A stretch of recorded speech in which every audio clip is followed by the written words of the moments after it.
మన చెవులు వాడితేనే, మన నోరు వాడితేనే అసలు మోక్షం అంటే మాకు తెల్లగా. దాని ఊసే లేదుగా. మోక్షం యొక్క బెంగే లేదుగా.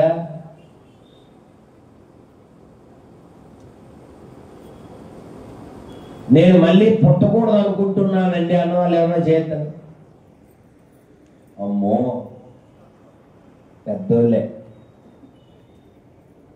కానీ దానికి ఎంత కష్టపడాలో తెలుసా? హనుమంతుల్లాగా, ప్రహ్లాదుల్లాగా, ధ్రువుడిలాగా అలా కష్టపడితేనే ఆయన మనల్ని ఇష్టపడతాడు.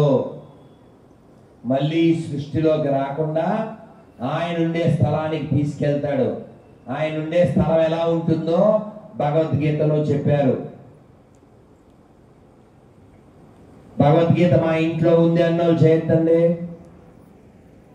ధన్యవాదాలు దించండి. నేను కనీసం భగవద్గీతలో 3 అధ్యాయాల పేర్లు చెప్పగలను అన్నోళ్ళు చేయొద్దండి. చూసావా రెడ్డి? ఇలాంటప్పుడు తిప్పడు మావాడు, పుట్టినే తిప్పుతాడు అంతే గాలికి. ఇప్పుడు అట్టే పెట్టు, అట్టే ఉంచు. దించారా చేతులు? భగవద్గీత ఎంతమంది ఇళ్లలో ఉంది అన్నప్పుడు బోడి చేతులు లేచినాయి. 3 అధ్యాయాల పేర్లు అడిగితే ఏదో తూతూ మంత్రం చేతులు. ఇప్పుడు ఇంకో ప్రశ్న అడుగుతా, నాకు ఒక్క శ్లోకం వచ్చండి భగవద్గీతలో, చేయొద్దండి. అమ్మయ్యా ధన్యవాదాలు. నేను శ్లోకంతో పాటు అర్థం కూడా చెప్పగలను అన్నోళ్ళు ఆ ఒక్క శ్లోకాన్ని చేయొద్దండి. చాలా పడిపోయింది. శ్లోకమే చెప్పుద్ది, టేప్ రికార్డు ఎందుకు? అది కొత్త శ్లోకాలు ఏం అక్కర్లా. కొత్త శ్లోకాలు చెప్పేవాళ్ళంతా రామ్ చిలకలా అంటారు. చిలక రామరామ అంటదా? మరి పిల్లి పీక పీసుకేటప్పుడు ఏమంటది? పిల్లి దాన్ని పీక పట్టుకున్నప్పుడు ఏమంటది? ఇప్పుడు రామ అనొచ్చుగా, అందగా ఏమంటది? కిచకిచ అంటది. కొత్త శ్లోకాలు వచ్చిందంతా అంతే. అర్థం తెలియాలి.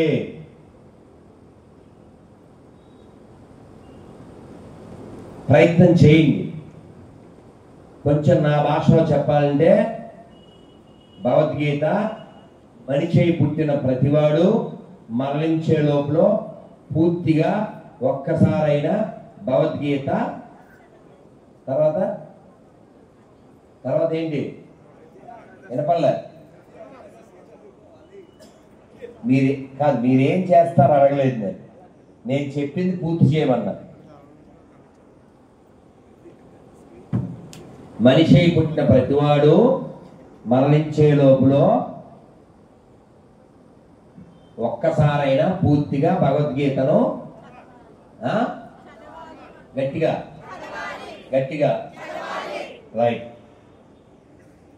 నేను అలా చెప్పను. నేను చాలా వేల మందికి భగవద్గీతలు ఇచ్చాను. దాని మీద స్టాంప్ కొట్టి ఇస్తాను. మనిషి పుట్టిన ప్రతివాడు మరణించే లోపల ఒక్కసారైనా పూర్తిగా భగవద్గీత చదివి చావండి.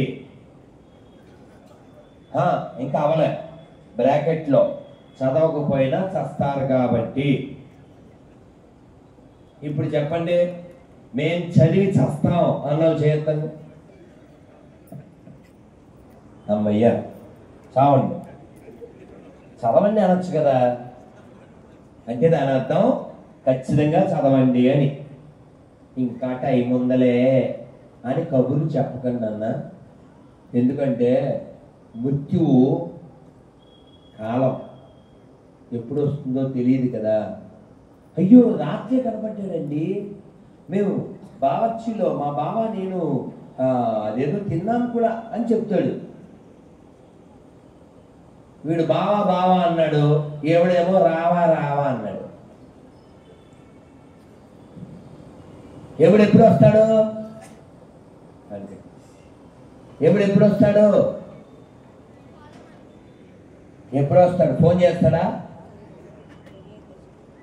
ఫోన్ చేస్తాడా? ఎప్పుడు? ఒక అతను ఇంటికి వచ్చాడంట. ఒకళ్ళ ఇంటికి వస్తే వాడు అన్నాడు, అదేం సార్ చెప్పబెట్టకుండా వచ్చారు అన్నాడు. లేదురా, నేను నీకు 3 మెసేజ్లు పెట్టా అన్నాడు. నాకా? 1 మినిట్ ఉంది సార్. ఎక్కడ సార్? ఇందులో పెట్టలేదు, వాట్సాప్లో రాలేదు, ఫేస్బుక్లో ఏమైనా పెట్టారా అన్నాడు. ఒరే పిచ్చమొహం, నేను సెల్లో పెట్టలేదురా, నీ తల్లో పెట్టాను అన్నాడు. అర్థం కాలేదండి అన్నాడు.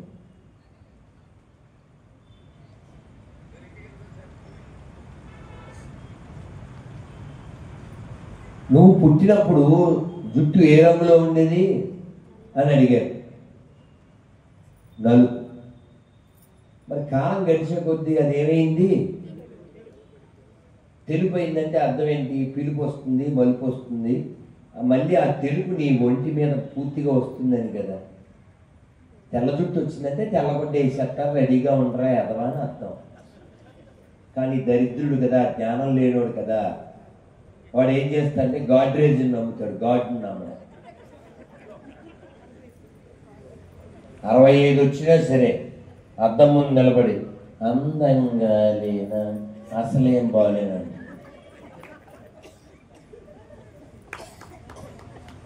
చచ్చిపోతారు నువ్వు ఏ రంగులు వేసినా.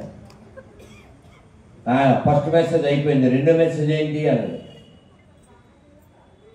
పళ్ళు రాలగొట్టాను కదరా. పళ్ళు ఉడితే ఏం చేశాడు మనోడు? మెంటల్ వెంటూ పడతా డెంటల్. వాడికి వెళ్ళి బాగు చేయించుకొచ్చాడు. మన దగ్గరికి వచ్చి ఇయ్యని ఇట్లు ఇచ్చాడు. అది 2. సార్ 3వ మెసేజ్ ఏంటి సార్? 3వ మెసేజ్ ఏంటంటే ఒళ్ళు లూజుగా అయింది. త్వక్ అంట. సంస్కృతంలో దీని పేరు త్వక్, తెలుగులో త్వక్క. తెలుసా? సంస్కృతంలో త్వక్ అంటాం, ఇదే తెలుగులో తొక్క అంటుంటాం కదా. తోలు. ఇది లూజ్ అయితే వీడికి ధనం ఎక్కువై, కొవ్వు ఎక్కువై ఎక్కడికో వెళ్ళి ఇది టైట్ చేయించుకుని ఇక్కడికి వచ్చి పాట పాడాడు కాకినాడలో. ఏం పాట? ఇది నేనే, ఇది నేనే, కానీ ఇది గానే, ఇది గానే. నువ్వు ఎన్ని రంగులు వేసినా, ఎన్ని హంగులు చేసినా చివరికి ఇది పొంగుల్లో కలిసిపోతే. కాబట్టి చచ్చిపోతామనే మాట గుర్తుపెట్టుకోవాలి. యముడికి దయలేదు అనే విషయం గుర్తుపెట్టుకోవాలి. మనం సిద్ధంగా ఉండాలి. దేనికి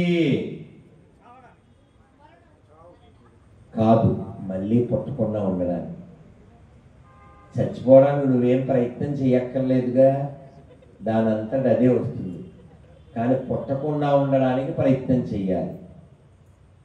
మనం ఇప్పుడు ఎప్పుడన్నా పిల్లలు తాతయ్య ఏడి అని అడిగారు అనుకోండి, తాతయ్యని దేవుడు తీసుకుపోయాడు అంటుంటారు.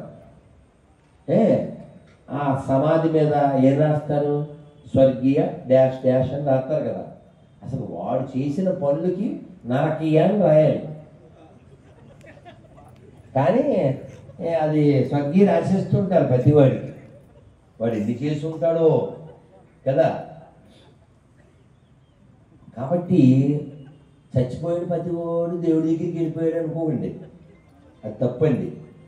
పుణ్యాన్ని బట్టి ఊపర్ జాతాయి, పాపాన్ని బట్టి నీచే జాతాయి. మనకి ఎన్ని లోకాలు ఉన్నాయి? ఏంటండి? 14. ఆ 14ని 3 భాగాలు చేశారు నాన్న ఆరుష్. ఆ 14 లోకాల పేర్లు నేను చెప్పగలను ఉన్నారు. వద్దులే, అనవసరం కదా, మిమ్మల్ని అడగకూడదు. అతల సుతల తలాతల వసాతల మహాతల వితల పాతాల భూభూర్లోక స్వర్లోక మహర్లోక జనోలోక తపోలోక సత్యలోక, ఇవి 14 లోక. వీటికి పైన కైలాసం, వాటికి పైన వైకుంఠం. భగవద్గీతలో చెప్పారు స్వామి. అందరూ నమస్కారం మొదలు పెట్టండి, చెప్పండి ఏం చెప్పారంటే స్వామి, నతద్భాసయతే సూర్యో న శశాంకో న పావకః యద్గత్వా నా నివర్తంతే తద్ధామ పరమం మమ. ఇంకా 5 నిమిషాల్లో నేను కంక్లూడ్ చేస్తాను, అది చూసి మనం వెళ్ళిపోదాం. ఓకేనా? మనం ఎవరి దగ్గర ఆగిపోయాం? ఎక్కడ ఆగిపోయాం? అమ్మయ్య అంటే వింటున్నాడు అని అందరి నోట్లోంచి వచ్చుంటే బాగుండేది. బట్ సరే. ఇంద్రదమ్ముడు అనే రాజు పూజ చేస్తున్నప్పుడు ఋషి వస్తే లేవలేదు. లేవకపోతే ఆయన కోపించి మతం కదా ఇది, మతగజమై పుట్టు అన్నాడు. ఆయన కాళ్ళ మీద పడ్డారు. నీ శాపం విష్ణుమూర్తి వచ్చి తీరుస్తాడు అని చెప్పాడు. కాలం గడిచిపోయింది. మనకు తెలుసుగా స్టోరీ. మొసలు పట్టుకుంది, ఈయన పోరాడాడు. ఎన్నాళ్ళు? 1000 సంవత్సరాలు. అందులో మొదట 500 సంవత్సరాలు ఎలా పోరాడాడు అంటే, ఆఫ్టర్ ఆల్ ఇది ఒక నీటి పురుగు అని అలా ట్రై చేసి పెద్ద లెక్క కాదుగా అన్నట్టుగా ప్రయత్నం చేశాడు. అవ్వలేదు. తలెత్తి చూశాడు. ఆ చెరువు చుట్టూ మా నాన్నగారు చెప్పేవారు, ఏమి నా భాగ్యము, ఏమి నా దౌర్భాగ్యము, 10,00,000 కోటి కరణీనాదుండనైన నాకా ఈ దుస్థితి అనుకున్నాడట. 10 అంటే 10 లక్షల కోట్ల 10 లక్షల కోట్ల ఫాలోయర్స్, భార్యలు ఏమని, పిల్లలు ఏమని, అంటే అంత బలగా ఉండి ఆఫ్టర్ ఒక నీటి పురుగు, దీనికి నేను భయపడదా అని ట్రై చేశాడు. ఇంకో 500 ఏళ్ళు పోయింది. మొదట 500 ఏళ్ళు దేనికి పోయింది? నేనుకు పోయింది. నేను కదా. 2 500 దేనికి పోయినాయి? నాకి పోయింది. అని వీడు తెలుగులో నాకిపోవడం అనుకుంటున్నాడు. నాకిపోవడం అది కరెక్టే కావచ్చు, అది మా రెడ్డికి కూడా అర్థమైంది. మీకు అర్థమైపోయిందిగా. నా అనే పదం ఉంది కదండి, దానికి పోయినాయి. అంటే అందంగా ఇప్పుడు మన తెలుగు చాలా సౌందర్యం కలిగినటువంటి భాష కదా. నాకి పోయినంటే సగం ఆగిపోయినని వాడికి అర్థమైంది. కానీ వాస్తవం కూడా అదే, నిజమే కదరా. వెటకారంగా నవ్వినా నిజమే అని చెప్పేవు నువ్వు. మన జీవితంలో కూడా అంతే కదా. అలాగా సంవత్సరాలు ఈ నా మాటలు అనుకుంటున్నానేమో అచ్చతెలుగులో ఇలా స్ట్రాంగ్గా బ్లంట్గా చెప్తున్నానని, కానీ అన్నమయ్య మన గురించి బాధపడుతూ చెప్పాడు. నిమిషమెడతెగక హరి నిన్ను దలచి, నిమిషమెడతెగక హరి నిన్ను దలచి, నిదురచే కొన్నాళ్ళు నేరముల కొన్నాళ్ళు, ముదిమిచే కొన్నాళ్ళు మోసపోతి. ఎవరు మోసపోయారు? మనమే. నిద్ర, అమ్మ కాసేపు పడుకుంటానే, అది చిన్నప్పుడు పర్వాలేదు. 20 60 వచ్చాక కూడా నిద్ర వ్యామోహం ఉండొచ్చా? మా గురువుగారు ఇంగ్లీష్లో తిట్టేవారు. A warm bed is a cold graveyard. వెచ్చని పడక చల్లని సమాధి.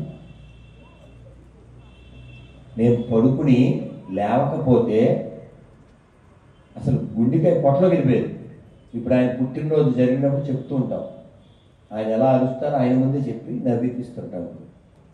అలా ఎప్పుడన్నా లేవలేకపోయాం అనుకోండి, బంక్ బెడ్లు ఉండే, సౌండ్ వద్దు కదా, ఐరన్ కదా, దాన్ని ఇలా కొట్టి నల్లమలార్ గడప్పమల్లాదే అప్పటికి అయిపోతుంది, సగం చచ్చిపోయి ఉంటాం. నిద్ర కాదు, మొత్తం అన్నీ. అంతే ఒక్క ప్రణామం చేసి చకచక ఆ పక్క బట్టలు పైన పాడేసి మొత్తం పరిగెత్తి, ఇంకా ఎలా పంచికట్టేమో తెలుదు, ఎలా పొట్టేమో పరిగెత్తికి వెళ్ళిపోతాం. అరగంట పెట్టేది 10 నిమిషాలకి అయిపోవాలి. మళ్ళీ ఆయన కళ్ళల్లో చూడడానికి తెల్లారి 10 అవుతుంది, 11. ధైర్యంగా చూడలేంగా, మరి హారతికి లేట్ వచ్చాంగా. అలా భయం ఉండేది బాబు. ఇప్పుడు భయం లేదు. భయం లేనప్పుడు భక్తి కూడా రాదు. భక్తి లేనప్పుడు ముక్తి కూడా లేదు. ముక్తి లేనప్పుడు నీకు విముక్తి కూడా లేదు. కాబట్టి జీవితానికి లక్ష్యం భక్తి పొందడం, భక్తి ద్వారా ముక్తి పొందడం, పరమాత్మ యొక్క అనుగ్రహం పొందడం. అలా పొందితే ఇది ఇచ్చిన వాడు ఆనందపడతాడు. అది చెప్పడం నా ఉద్దేశం. ఈ గజేంద్రుడు అలా పోరాడి ఇంకా పోరాడలేని పరిస్థితి వచ్చినప్పుడు ఎవరిని పిలిచాడు? ఏమని పిలిచాడు? లావుక్యంతయు లేదు ధైర్యం విలోలంబయ్యే ప్రాణముల్టా ఉల్దప్పెన్.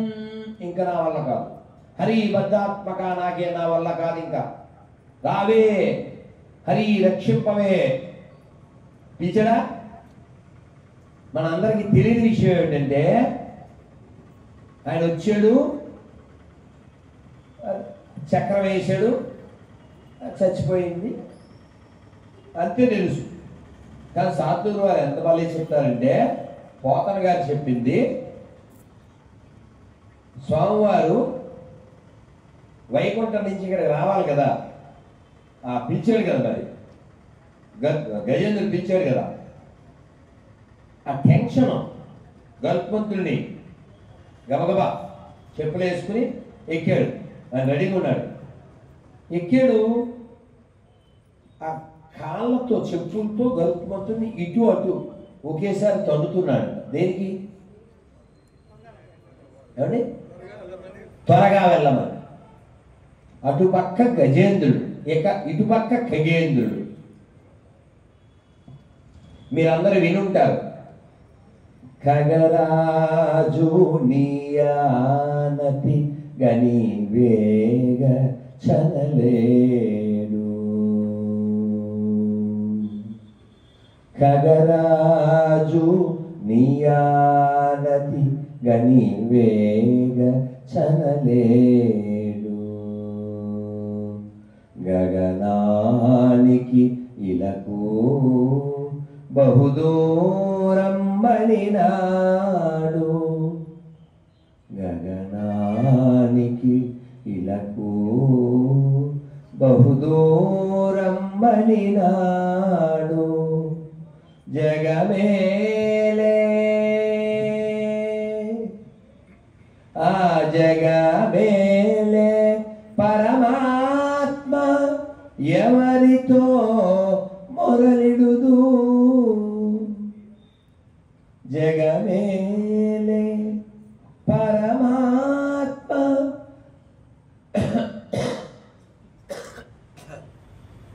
కాబట్టి భగవంతుడు ఆయన కోసం ఆ ఖగేంద్రుడిని తన్నుతూ స్పీడ్ అంటుంటే ఆ స్పీడ్ సరిపోక ఆయన వదిలేసి వెళ్ళిపోయాడంట.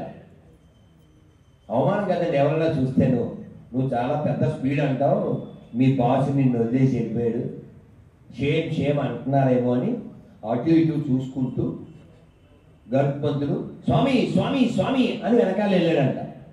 అలా వెళ్తే స్వామివారి ముందు వెళ్ళిపోయి ఆ చెరువు, ఆ సరోవరం దగ్గరికి ఆ గజేంద్రుడు ఎక్కడైతే ఆ మొసలు పట్టుకుని ఉందో ఆ మొసలి యొక్క తల తెగేలా ఆ సుదర్శనాన్ని విడిచిపెట్టారు. ఆ తలకాయ విడిపోయింది. ఇంతగా మొసలు ఎవరు? హుహు గంధర్వ సత్తమ. ఆ మొసలి ఒక గంధర్వుడు. వాడు స్వామివారికి దండం పెట్టి అతని స్వరూపాన్ని పొంది వెళ్ళిపోయాడు. అది విముక్తి. మరి గజేంద్రుడు కాలంతా అలా పట్టుకున్నాడు కదండి, ఏమైపోయి ఉంటుంది? రక్తం అంతా పోయి పుండైపోయింది కదా. స్వామివారి పాపం ఈ పై వస్త్రం తీసి ఆయన పై వస్త్రం కట్టుకట్టారంట. ఏమండి, ఇప్పుడు మీరు నేను ఉన్నామండి, ఈ కట్టు కట్టించుకుని ఆయన ఇలా నిలబడి ఉన్నాడు. కట్టు కట్టి ఆయన కింద కూర్చుని చేయాలి, కింద మోకాల మీద.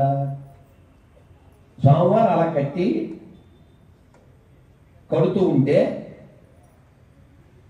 గజేంద్రుడు అయిపోయిందా అని అడిగాడు. అయిపోయిందయ్యా, బ్యాండేడ్ వేసాను, ఫస్ట్ ఎయిడ్ అయిపోయింది అన్నారంట. అంటే ఇప్పుడు అసలు ట్విస్ట్, ఎందుకై ఇదంతా చేశావు అన్నాడంట. మరి మండుద్దా మండదా ఎవరికన్నా? మనకే మండుద్ది కదా వింటే. విష్ణుమూర్తి హట్టయి, అదేంటయ్యా ఇంత మాట అన్నావు, ఇంత మాట అన్నావు, మా ఆవిడికి చెప్పకుండా జుట్టుముడి వీడిపోతుంటే సిరికింజప్పుడు శంఖ చక్రదోయం అని వినగల, జుట్టు అలా అలా ఊడిపోతుందంట. అది ముడేసుకోకుండా మా ఆవిడికి చెప్పకుండా పరుగులు పరుగులు పెట్టి వస్తే ఎందుకు వచ్చానంటావేంటి, ఎందుకు కట్టానంటావేంటి, నువ్వు పిలిచింది ఎందుకు కాదా అన్నారు. అంటే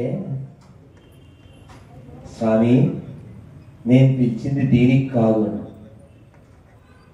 మనం అంతా ఏమనుకుంటున్నాం ఇప్పటిదాకా, అందుకనే అనుకున్నాగా. ఆయన చెప్పాడు, నేను ఆశ్చర్యపోయాను. నాహం కళేబరస్య స్యాత్ ప్రాణార్థం మధుసూదన. స్వామి, ఇది ఈ రోజు నువ్వు రక్షించినా రక్షించకపోయినా కూడా ఎప్పటికైనా కాలంలో కలిసిపోయేదే కదా. ఈ వెధవ శరీరం కోసం కాదు స్వామి నిన్ను పిలిచింది. సాయంత్రం కదా అలా చెరువు మీదుగా వెళ్తున్నాను, అందులో కమలాలు కనబడ్డాయి స్వామి. నువ్వు కమలనాభుడు కదా, కమలాల లాంటి కళ్ళు కలిగిన వాడివి. నమః కమలనాభాయ నమః కమల నేత్రాయ. కమలాల లాంటి కళ్ళు, కమలాల లాంటి హస్తాలు, కమలాల లాంటి పాదాలు కలిగి కమలం లాంటి ముఖం కలిగినటువంటి శ్రీమన్నారాయణుడికి ఒక కమలాన్ని ఇవ్వాలి కదా అని దిగి పట్టుకుందామని దిగాను స్వామి. పట్టుకున్నాను, వీడు నన్ను పట్టుకున్నాడు స్వామి. అది ఇద్దామంటే, నీ దగ్గరికి వద్దామంటే నేను రాలేను కదా, అందుకే నిన్ను పిలిచాను స్వామి. నీకొక కమలాన్ని అర్పించాలని, అది ఇచ్చే లోపల ఈ ప్రాణాలు పోతాయేమో అని నేను నీ దగ్గరికి తేలేను కదా, ఆ కమలం నీకు అర్పించడానికి పిలిచాను తప్ప ఈ వెధవ శరీరం కోసం కాదు స్వామి. ఇది కదా భగవంతుని పిలవాల్సిన దానికి ఉండాల్సిన బ్యాక్గ్రౌండ్. మనము పిలుస్తాం, ఏదైనా పిల్లి మేక ఏదైనా అంటే అనకూడదు, చిన్న నొప్పి వస్తే పిలిచేస్తుంటాం. మనం శరీరం ఉంటుందా? 4వ తారీఖు నుంచి జ్వరంతో చాలా ఇబ్బంది పడుతున్నారు. ఇప్పుడు కూడా శక్తి లేదు, కానీ లోపల భగవంతుణ్ణి స్వామి నీదే భారం అని మాట్లాడుతున్నాను. ఇది పడిపోతుంది, ఉండదు. కానీ పడిపోయినప్పుడు మనం సంతోషంగా వదిలేయాలి. అలా వదలాలంటే మనకి జ్ఞానము వైరాగ్యము ఉండాలి. అన్నమయ్య అంటాడు, నిన్నే విన్నాను,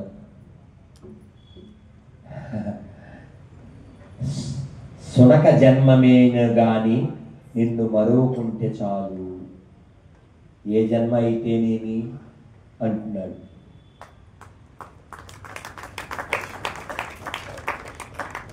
ఆయన నామం చెప్పలేకపోతే, ఆయన కోసం తపించకపోతే, ఆయన నామం జపించకపోతే ఇది ఉంటే ఏంటి, పోతే ఏంటి? చేతులారంగ శివుని పూజించడేని, నోరు నవ్వంగ హరికి నుడువడేని, దై సత్యంబులోనుగా తలుపడేని. వాడు దేనికంట? వాడు అమ్మకి నొప్పులు ఇవ్వడానికి తప్ప వాడి వల్ల ఒక్కర్లేదు. కాబట్టి మరణాన్ని స్వీకరించడానికి సిద్ధంగా ఉండండి, ధైర్యంగా ఉండండి. నాకు ఇలా నొప్పి వస్తే, బాధ వస్తే, నీరసం వస్తే, కనీసం మాట్లాడలేనంత అలసట వస్తే, ఓహో ఇదేనేమో ముకుందమాలలో చెప్పారు కదా. ముకుందమాలలో ఏం చెప్పారు? కపవాత పిత్తై, గొంతులో కపం పెరిగిపోతుంది, పిత్తం పెరిగిపోతుంది. అప్పుడు నేను నిన్ను పిలవలేను స్వామి, అందుకని అప్పటికిప్పుడే నోరారా నిన్ను పిలుస్తాను స్వామి. గట్టిగా చెప్పండి, గోవిందా గోవిందా. అందరూ అట్లే చేతులు పైకి పెట్టండి, రెడీ చేతులు. అబ్బా అద్భుతంగా ఉన్నాయి. కాకినాడ కమలాలం. చెప్పండి, హరే కృష్ణ హరే కృష్ణ కృష్ణ కృష్ణ హరే హరే, హరే రామ హరే రామ రామ రామ హరే హరే, గోవిందా గోవిందా గోవిందా. ఎప్పుడు కుదిరితే అప్పుడు, ఎంత సాధ్యమైతే అంత సమయం దొరికినప్పుడల్లా మంత్రం అనుష్ఠానం చేస్తూ ఉండాలి. ఏదో ఒకటి అలవాటు అయిపోవాలి. మామూలుగా మన ఎవరైనా నుంచోరా తల్లి, ఇప్పుడు ఈ పిల్లని ఎన్నేళ్ళు నీకు? 4 5 6 వచ్చినాయా? దవడ మీద కొడితే ఏమంటాడు? దవడ మీద కొడితే ఏమంటావు? అలా ఏమన్నావు, నీ మొహం అంటావు. పెద్ద పెద్ద ప్రశ్నలే వేస్తాం, ఏమేయదు అంటావు. అది ఎందుకు కూర్చోంటావు? నువ్వు గుర్తోబుద్ది కొట్టనా? ఒకసారి కొట్టమంటావా? ఈ క్వశ్చన్ ఎందుకు అడిగానంటే, చిన్న బిడ్డ కదా, మనకి ఎప్పుడన్నా దెబ్బ తగిలితే మనం అమ్మోయ్ బాబోయ్ అంటుంటాం. కానీ మనకి ఎంత అలవాటు అవ్వాలంటే, అలా గ్యాప్ వస్తే, కొంచెం సమయం వస్తే, వాసుదేవ వాసుదేవ వాసుదేవ చెప్పండి, వాసుదేవ వాసుదేవ వాసుదేవ. ఇప్పుడు కూడా వచ్చే ముందు చేసుకుంటూ వింటూ, స్నానం చేస్తూ వింటూ వచ్చారు. శ్రీభాష అక్కలాచార్యులు వారు చెప్తున్నారు, వాసు అని పిలుస్తుంటాం మనం. వాసు అంటే ఎవరు? వెంకటేశ్వరం కదా, శ్రీనివాసు అనుకుంటాం. వసతి, అంతటా ఉండువాడు వాసు. వాసనాద్వాసుదేవస్య, అంతటా ఉండేవాడు వాసుదేవుడు. అందుకే మనం ఎప్పుడు కూడా చెప్పండి, ఓం నమో భగవతే వాసుదేవాయ, ఓం నమో భగవతే వాసుదేవాయ, ఓం నమో భగవతే వాసుదేవాయ. ఎవరు చెప్పారు ఇది? ఎవరికి చెప్పారు? ధ్రువుడికి నారదుడు ఉపదేశించాడు. అందుకే అన్నమయ్య చెప్తాడు కదా, ఏం చెప్తాడు? అన్ని మంత్రములు ఇందే ఆవహించెను, వెన్నతో మాకు గలిగే వెంకటేశు మంత్రము. అన్ని మంత్రములు ఇందే ఆవహించెను, నారదుడు జపించే నారాయణ మంత్రము, చేరి ధ్రువుడు వాసుదేవ మంత్రము, కోరి ప్రహ్లాదుడు నారసింహ మంత్రము. కాబట్టి మనం ఏం చేయాలి? ఎంత సమయం దొరికితే అంత నామం నామం. అంతేగాని వదినా ఏం కూర ఉండేవు, ఏం కూర ఉంటే ఏంటి? ఇంకా దౌర్భాగ్యం ఏంటో తెలుసా? 2006లో మొరమండాన ఒక ఊరు ఉంది, అక్కడ చెప్పారు ఎవరో 2006 అంటే 18 ఏళ్ల క్రితం